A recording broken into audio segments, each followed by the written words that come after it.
In the 19th century, the promise of the Declaration became the keystone of the political beliefs of African Americans, of the black abolitionists, of the black ministers, of blacks when they talked in the few newspapers that they had in the 1840s and 1850s. The promise of the Declaration was what they referred to.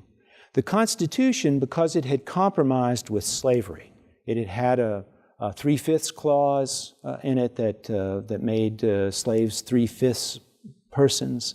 It had had basically a fugitive slave clause in it, and it had had an allowance for the slave trade.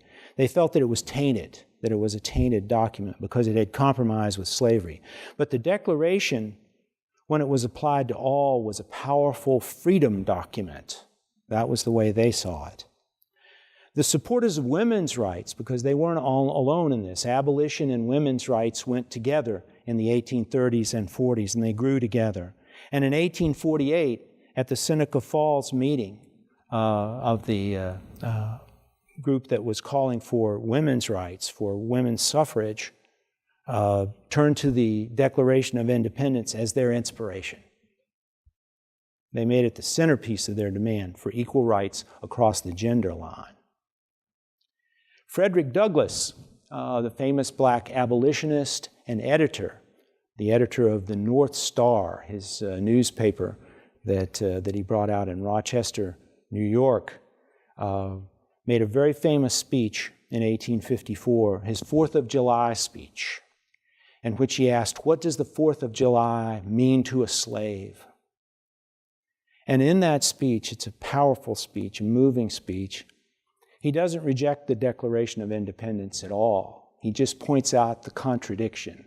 He wants it applied. He says that it's being denied. It's a powerful speech, moving one.